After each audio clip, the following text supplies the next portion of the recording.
Hi there, you're watching Reddit Confessions. Let's get straight into it. The plates were still wet from the dishwasher when she tossed her phone onto the counter and said, "You'll forgive me like always." Just like that. No apology. No panic. Just a casual sentence, like she was commenting on the weather or asking me to grab milk. I didn't reply. Not right away. I just stared at the screen of her phone, where the message preview hadn't fully disappeared yet. All I caught was a first name I didn't recognize, Ethan, and a heart emoji. That was enough. She noticed me looking. That's when she rolled her eyes. Not in guilt, in boredom. Like I was exhausting her just by existing. She popped open the fridge, grabbed a soda, and said, "Seriously, Ellis. We've been through worse." We hadn't. This was the worst. But still, I said nothing. I didn't ask who he was. I didn't throw the phone. I didn't make a scene.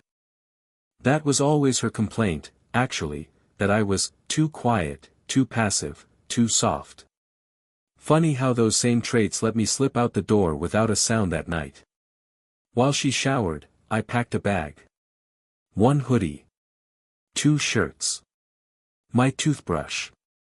I left the wedding album in the drawer. I didn't need reminders of a lie. I didn't even slam the door. I closed it slowly, almost respectfully. It wasn't until I reached the parking lot that I realized I hadn't cried.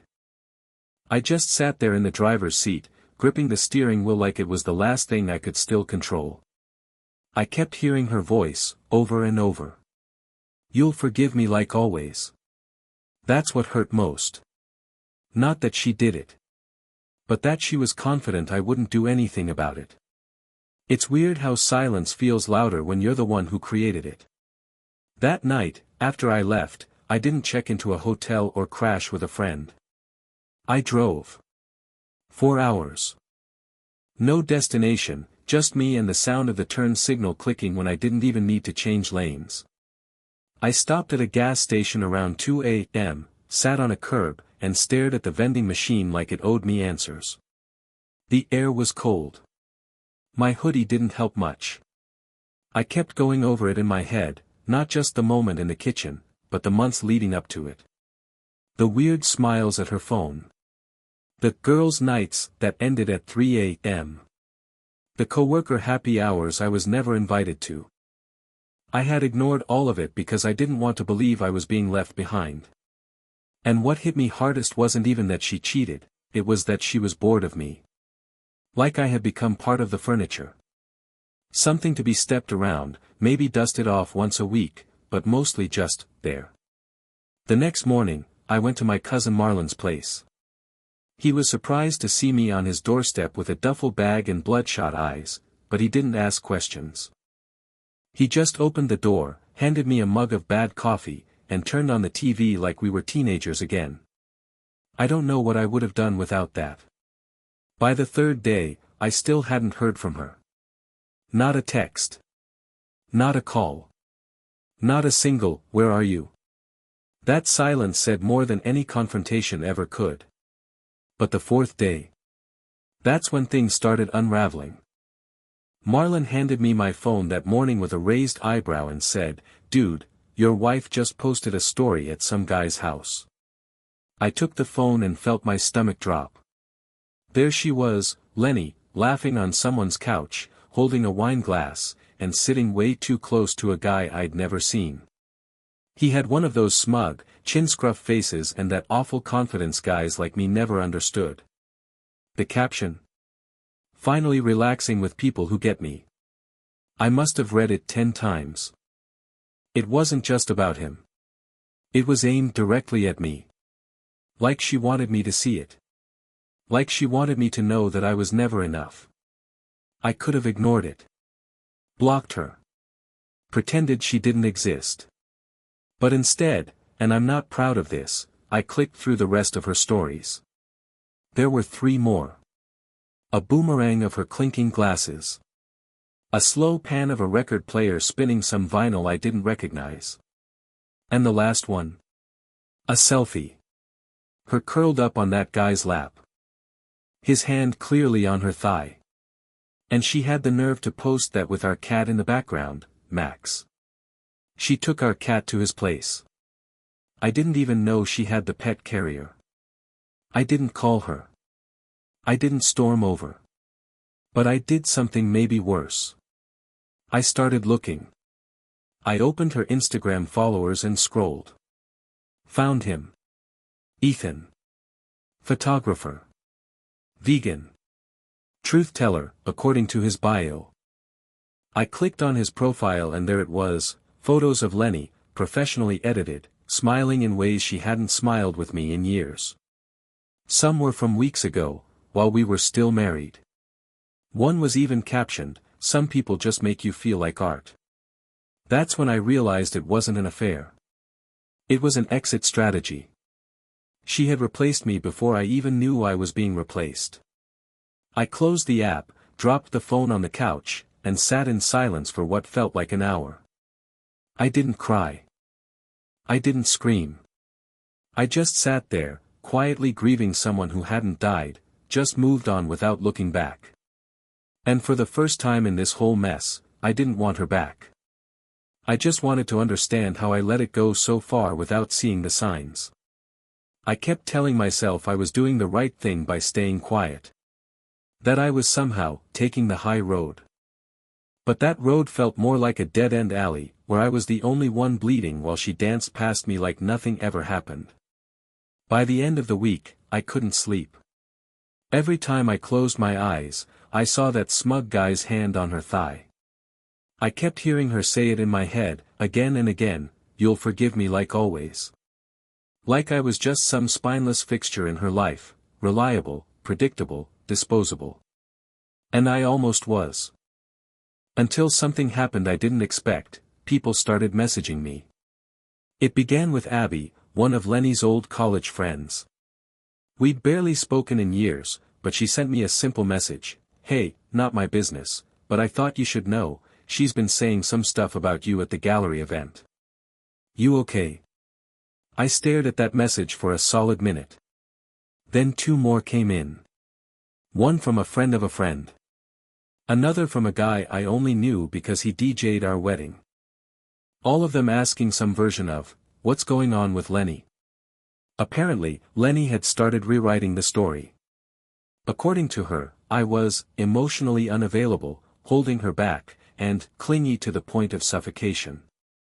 She told people she tried to make things work, but that I refused to grow. That I begged her to stay. That I was spiraling now that she's found someone more balanced. It was like she pre-recorded a podcast episode titled "How to Make Everyone Hate Your Husband Without Lifting a Finger." I sat there reading those messages with a rising nausea I couldn't shake. She wasn't just cheating. She was turning me into the villain to justify it. And you know what? For a few days, I almost let her. I almost let her narrative take over because it's easier to disappear quietly than to confront someone who builds their entire personality around control. But then I remembered something. She had this thing she always said, "Perception is power." She used it in her job a lot, branding, image, public presentation. And she guarded her image like it was oxygen. Always dressed just right. Spoke like she had a PR team in her head. Smiled like she was selling toothpaste.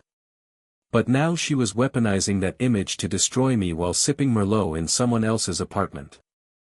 That's when I decided, if perception is power, I'd give her one she couldn't spin.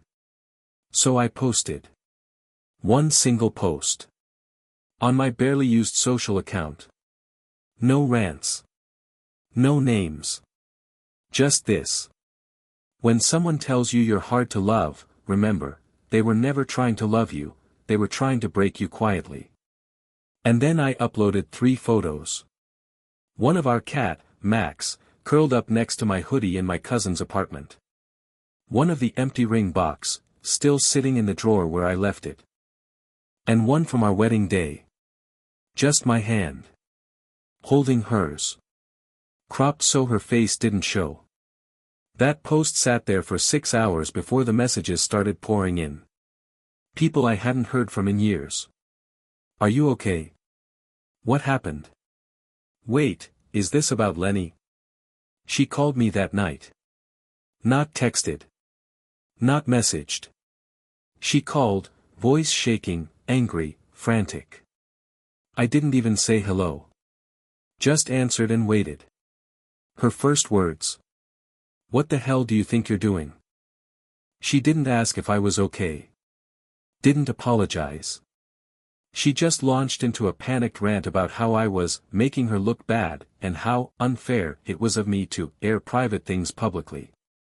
I let her finish. Then I said, calmly.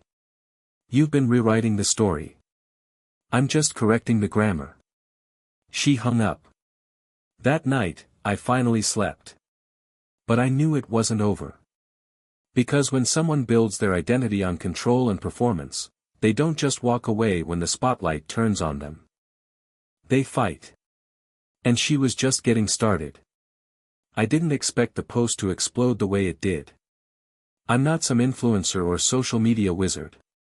I barely posted birthday pictures, let alone cryptic heartbreak captions. But something about the simplicity of it, the vulnerability, maybe, struck a nerve. By morning, it had been shared dozens of times by people I didn't even know. I thought maybe I'd feel vindicated. I didn't. I just felt tired. That is, until Lenny's mask started to slip. The first crack came through a mutual friend named Trina, someone I thought had picked her side. She messaged me something short but sharp. She's unraveling. Just thought you'd want to know. I didn't reply. I didn't need to. Lenny's social feed did all the talking. Within 24 hours, she had deleted 3 posts and uploaded a fresh reel, one of those overly filtered, softly lit videos where she was doing yoga by a window, voiceover and all. It opened with her speaking gently into the camera. Sometimes people will twist your kindness into weakness. But I choose to rise. It would have been inspirational, if I didn't know she'd posted it from the same apartment where she was shacked up with Ethan, the guy from the wine glass photos. What struck me wasn't that she was pretending. It was how practiced she was. She didn't miss a beat. Didn't show a sliver of guilt. Just polished her lie and pushed it forward like a product launch. But what she hadn't realized, not yet, was that people around her weren't blind anymore. I got a message the next day from her coworker Ryan. We'd only ever exchanged polite nods at corporate dinners, but this time, he didn't bother with small talk. Hey man. I know this is weird, but I think you should see something. He sent me a screen recording. A snippet of a team Zoom call where Lenny had clearly forgotten to mute herself. In the background, her voice rang out clear as day. Honestly, Ellis was holding me back. He never challenged me. He just existed. And then laughter. Not from her, from Ethan. That was the moment. That was the dagger. It wasn't the cheating. It wasn't the lies. It was the ridicule. I watched that clip 5 times. Her voice, so casual. His laughter, so unbothered. It was like I had been reduced to a footnote in my own marriage, a placeholder until someone more exciting came along. And even worse. That call had happened months ago. Before she ever told me we were growing apart. Before the night she rolled her eyes and told me I'd forgive her like always. This wasn't a mistake. It was a long game. And I had been the fool who funded it. That night, I sat down and wrote an email to myself. Not to send, just to write. To finally say what I hadn't been able to say for years. Dear Ellis. You weren't crazy. You weren't boring. You weren't too soft. You were real. And she didn't know what to do with that. I read it twice, hit save, and for the first time in a long time, felt something close to peace. But Lenny wasn't done. That weekend, she called again. Only this time, she wasn't angry. She was calm. Too calm. She said she wanted to meet for closure. I told her there was nothing left to close. But she insisted, said she had something important to tell me, and it wasn't about the relationship. Curiosity, like always, got the better of me. I said yes. We agreed to meet at a neutral place, some trendy little cafe she used to love dragging me to. She showed up late, of course. Wearing that same smug confidence-like perfume. And when she sat down across from me, the first thing she said wasn't, "Hi." It was, "You've embarrassed me. And I have every right to embarrass you back." I blinked. Then she smiled. "You still have no idea what I've been holding back, do you?" And just like that, the rules changed again. I stared at her across the tiny cafe table, trying to figure out what game she was playing this time. Her tone was calm, too polished, like she had rehearsed this entire scene in the mirror before walking in. I knew that look. The one she used when she was about to, graciously, destroy someone and pretend she was doing them a favor. She stirred her drink like it mattered, then finally looked up and said, "I need you to understand something before it gets out in the wrong way." I didn't speak. I just sat there, letting her talk, letting her control the space like she always did. I wanted to see how far she'd go before tripping on her own arrogance.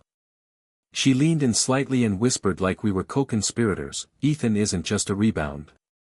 He's been in the picture longer than you think. And I mean that literally." She slid her phone across the table. The screen was unlocked to a hidden photo album, one I didn't even realize iPhones could hide so well. I tapped once, expecting to see something blurry or vague. But it was clear. Crystal. My wife, in a dimly lit hotel room. Candlelight. Same necklace I bought her on our 6th anniversary. Draped across her chest like it had forgotten who gave it meaning. I didn't flinch. I didn't grab the phone. I just looked at her. And for the first time, she looked almost disappointed that I wasn't falling apart. "This," she said softly, "was a year ago. A full year. Which meant that while I was working double shifts trying to cover her online courses, she was booking hotel rooms with him. While I was filling out her business license paperwork, she was making memories behind my back." She pulled the phone back, set it face down, and said, "I'm telling you this because I don't want you to hear it from someone else. I'm not ashamed of what I did. I needed it. I needed to feel alive again." That word, needed, echoed like a slap. As if I'd been sucking the life out of her. As if she was some tragic figure just trying to survive in the cruel world of being married to me. I could have lashed out. I could have raised my voice, thrown her phone, walked out dramatically like I was in some made-for-TV movie. But instead, I asked one simple question. "Why now?" She blinked, surprised. "What do you mean? Why tell me this now? What changed?" That's when her confidence cracked. Just a hairline fracture. But I saw it. The twitch in her lip. The quick inhale. And then, for the first time in this whole ordeal, she looked nervous. "There's been a leak," she said finally. "At my company. Someone got access to messages between Ethan and me. It's not public yet, but HR flagged it. Apparently it looks bad. Conflict of interest. Inappropriate conduct. You know the drill." I stared at her, stunned. She wasn't here for closure.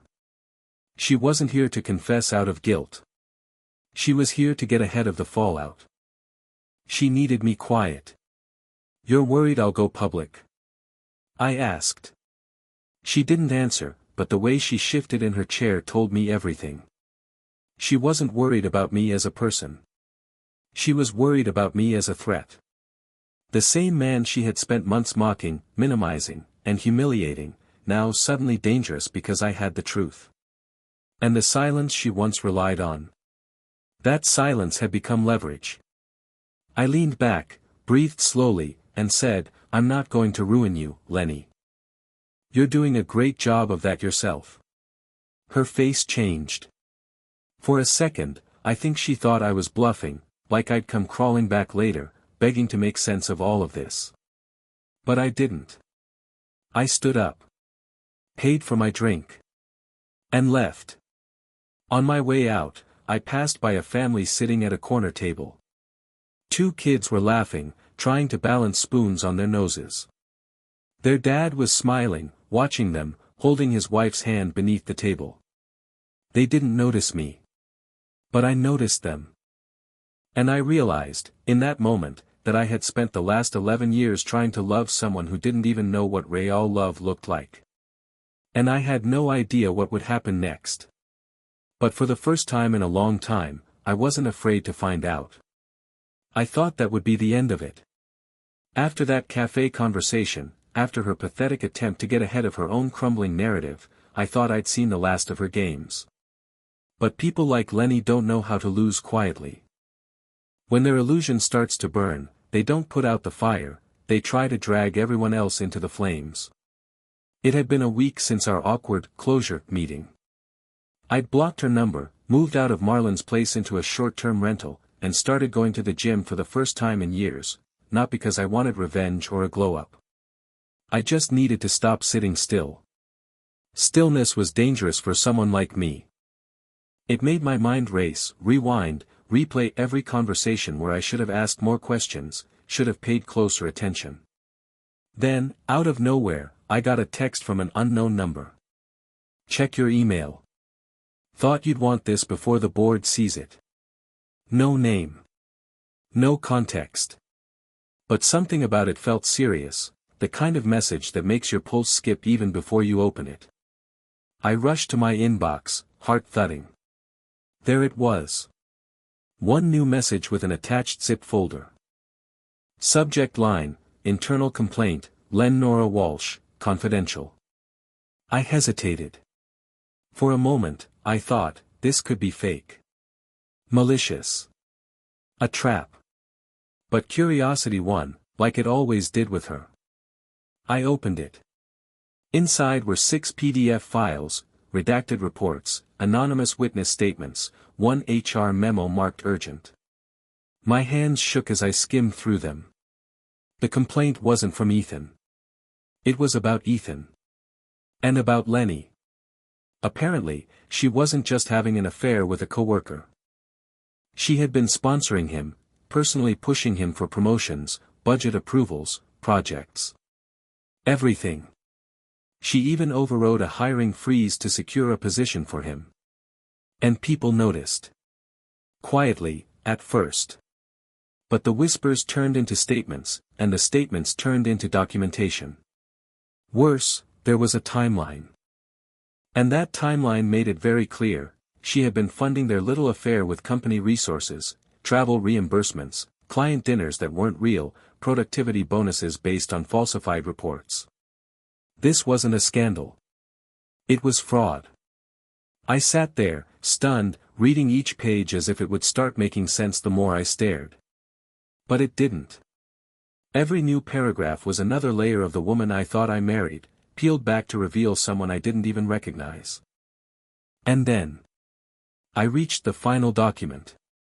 An anonymous whistleblower had added a personal note at the end of their formal statement.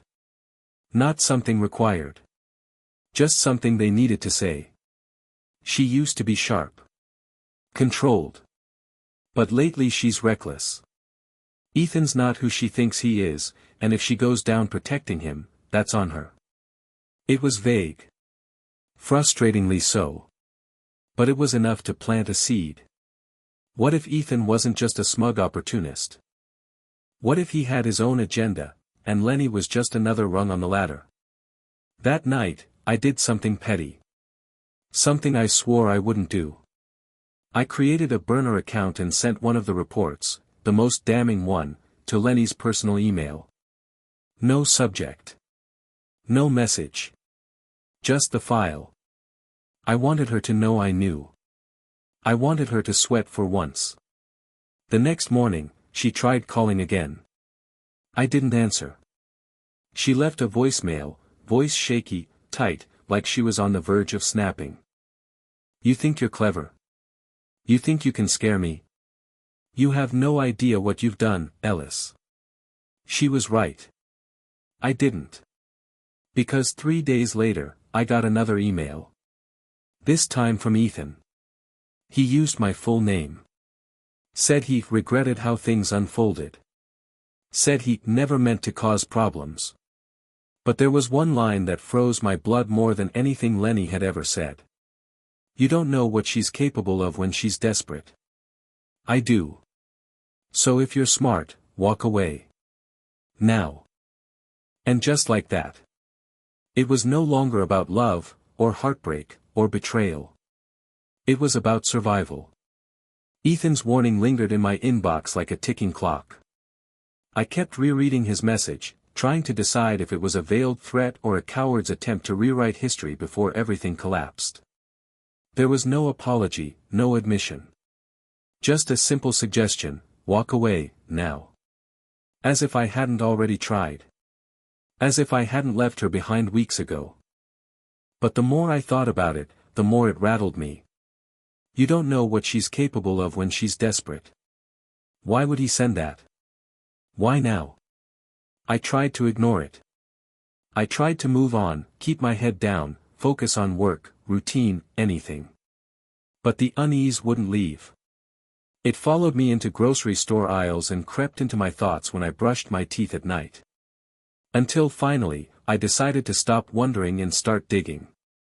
It began with a phone call, one I hadn't expected to make again. I reached out to Lenny's estranged cousin, Hallie. We hadn't spoken in almost 4 years, not since the wedding where Lenny screamed at her for wearing white to a reception. The family pretended to forgive, but Hallie had been ghosted out of all future holidays after that. She answered on the third ring, suspicious but not cold. I know this is strange, I said, but I need to ask you something about Lenny. Something important.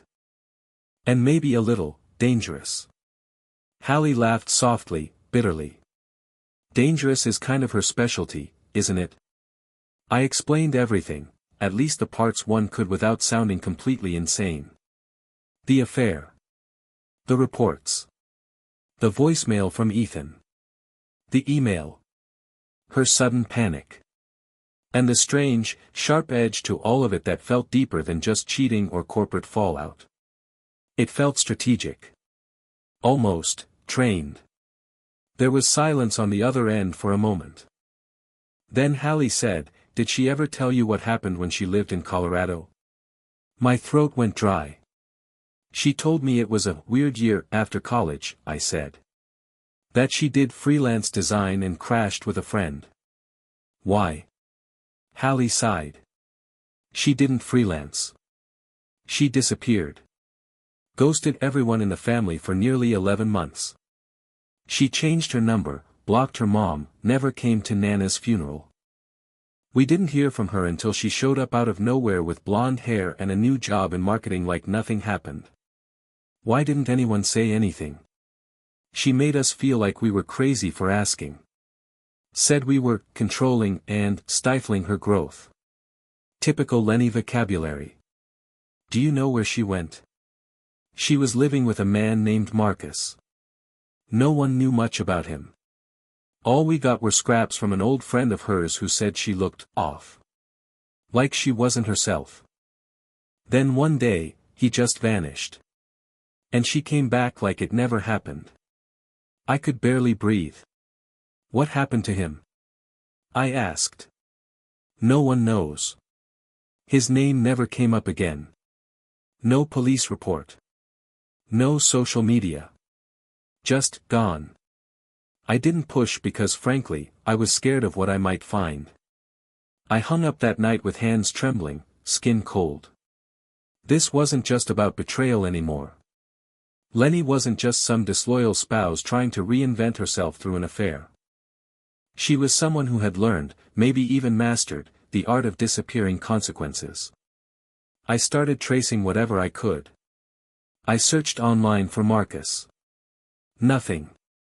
No photos. No mentions.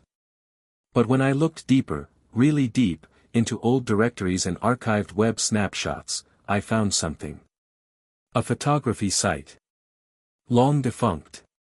Outdated fonts, broken image links. But in the gallery section, there was one photo that stopped my heart. It was Lenny. Standing on a mountain ledge. Wind in her hair. Eyes closed. And next to her, a man with a camera. Mid-laugh. Arm around her waist. The watermark said, Marcus Bishop Photography. And the upload date? August 3rd, 11 years ago. Exactly 1 month before she came back and met me. So much for coincidence. I saved the image. I stared at it.